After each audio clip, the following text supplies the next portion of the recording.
Nowadays, social media heavily influences what beauty product I purchase. I mean, how can you resist those videos with jaw-dropping reaction to certain products? So in today's video, I will sit down and review a few TikTok viral beauty products. So let's get right into it. First product I will review is this Glow Recipe Strawberry BHA Pore Smooth Blur Drops. This product seems like a fusion of skincare and makeup since it advertises as a pore blurring primer / pore minimizer.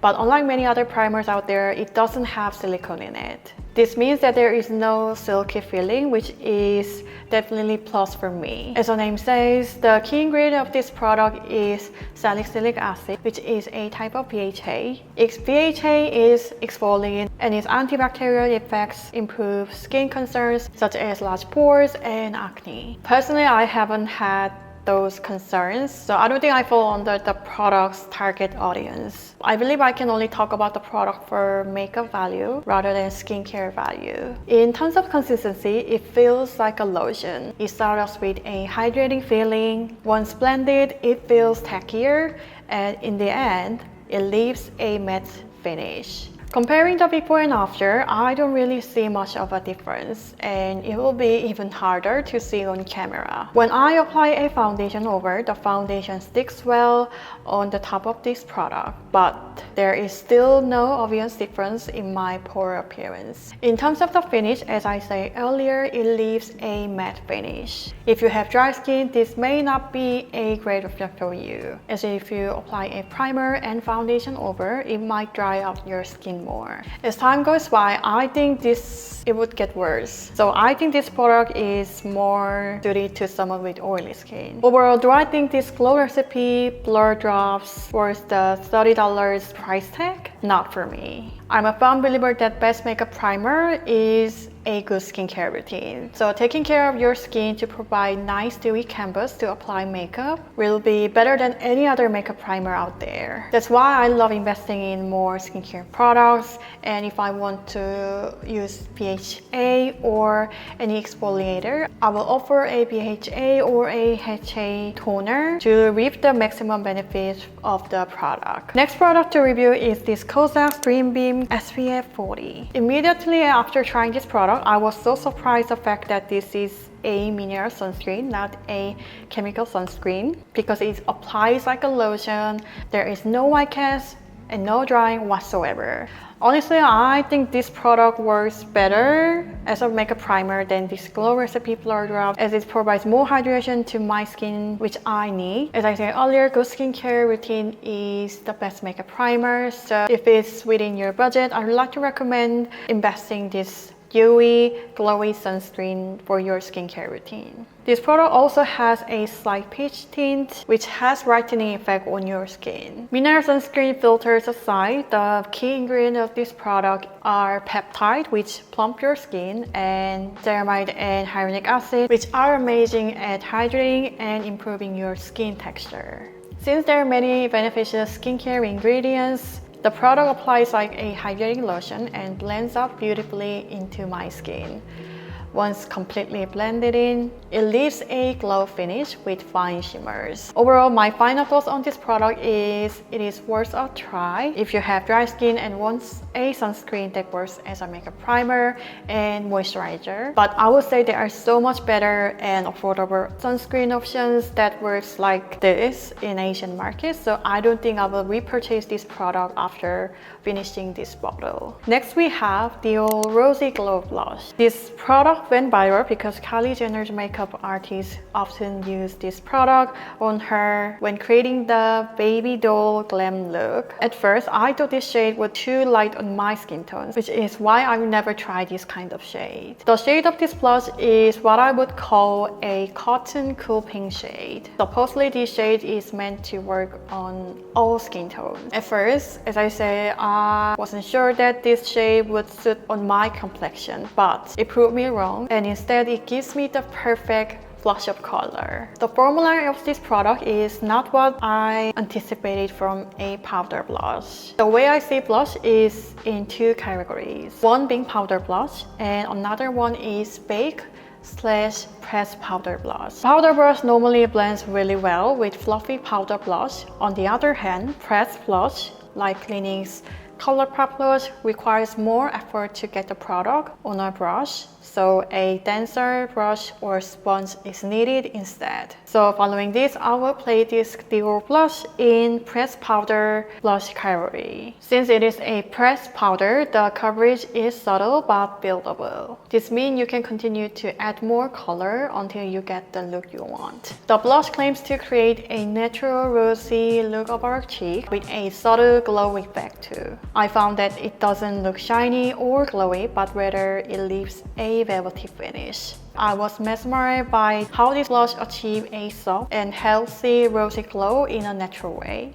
As soon as I applied this product, I just fell in love. Overall, if you like a blush that creates a natural rosy glow blush, this one is definitely worth to try, especially because when you walk into a drugstore or look for more affordable options, it is quite hard to find a blush that gives a subtle blush with fine and long-lasting pigment. This blush, however, it ticks all the boxes. Next, we have this Kylie Cosmetics Lip and Cheek Glow Balm. This is actually my first time purchasing product from this brand. I used to love Kylie Jenner's Very Good look when I was younger and wanted to get that lip case. Now that the brand has more natural glow finish product, which are more my style now, so I was so excited to try this product. I chose this shade Pick Me Up, which is mid-tone cool pink shade. Lately, I've been obsessed with those Barbie doll blush looks. So I keep buying this type of color makeup product. It instantly gives a flush look, which is perfect for no makeup look when you skip eyeliner, mascara, and just a blush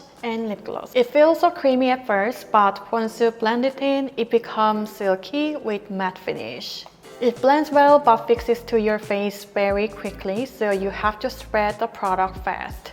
The only downside of this product is longevity. I made a makeup tutorial using this blush and it looked great at first, but a few steps later, it had faded significantly since its application.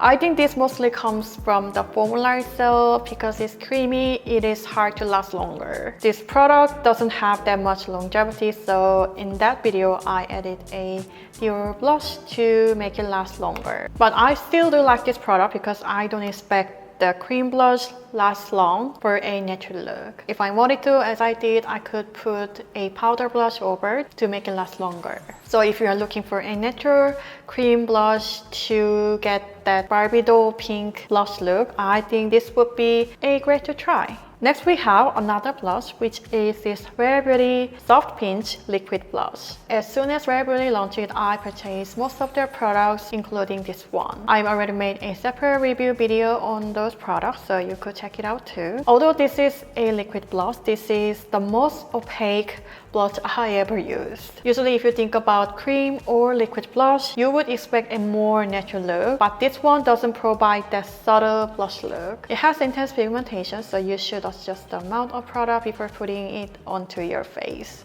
I have 3 shades. Love a terracotta shade with matte finish, Worth a mid-tone rose shade with dewy finish, and Virtue a beige pink shade with dewy finish. My favorite of these is Worth. For me, it is something that I would use every single day because of its intense coverage. When I do my everyday makeup look, I love using something subtle and keeps that natural blush look. So it's just my personal preference. If you're looking for a subtle natural blush product, this product would not be the one for you. But it would be great if you like the intense pigment blush, giving an instant intense blush. Moving on to the lip product, we have this Dior Lip Glow Oil. If you are following my channel for a while, you know I'm a lip gloss girl, and I was so excited to try this product. The bottle is short and has a chunky doe-foot applicator.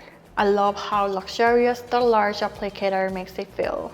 I got the shade Cherry, which is a beautiful bright red shade. It has a minty vanilla scent, a slight mint tingle with a bit of plumping effect. This is not too lightweight and slippery or too goopy lip gloss. I would say it is perfectly in the middle. It is not greasy, but it has a little tacky feeling, although not necessarily unpleasant. If you have ever tried other lip oil, you probably found it was quite slippery and didn't stick well. But this one stays on my lips for a long time while nourishing and hydrating my lips. Overall, despite of the high price, I think it is definitely worth to try if you love lip gloss. I know there are many more affordable options though, like Korean glow lip tint, but I think this is more like multi-purpose with its sheer coverage whether you are wearing a full makeup on or just no makeup. Last but not least, foundation. It is Makeup by Mario Surreal Skin Foundation. If you've been following me for a while, you might be surprised to see me reviewing foundation, but this product keeps up showing on my social media feed and people praise about how natural it looks, so I had to try. The brand markets this product as luminous and breathable foundation. The main reason why I wanted to get this product was the shade. It's labeled as 12O, which is light to medium with olive undertones. So difficult to find a foundation with olive undertones, so whenever I see like the shade name with olive undertones, I had to try. However, when I test this shade, it appears more pinkish, leaning towards a natural undertone. The perfect shade match for me is the Rare Beauty Concealer in 230N, and I recently purchased this Kosas foundation with olive undertones as well. When comparing these two, Makeup by Mario foundation appears pinker in comparison. This product offers medium coverage and I found that the formula is quite dense. Personally, I found it to be a bit heavier than what I prefer in foundation. As a result, I tend to use it on the center of my face to achieve a more natural look. The product is sold with a buffing brush, which is great for spreading the product easily, especially when you use a medium coverage or high coverage foundation. It blends well and provides a luminous glow with medium coverage. However, I don't think this is a foundation I would use for everyday wear. Rather, it seems more suitable for special occasions like when you take a lot of photos. It is important to note that I don't frequently use a foundation, but even someone who prefers a foundation free, I can understand why this product gains so much hype. So that's my review of high makeup products on TikTok. I hope you find this very helpful. Trying out this product has been an exciting and eye-opening experience, especially since some of them aren't the products that I would never try on my own. Have you ever tried any of these products? Did they live up to the hype? I'd love to hear your thoughts on this product in the comment down below. Thank you so much for watching. I will see you in the next one. Bye!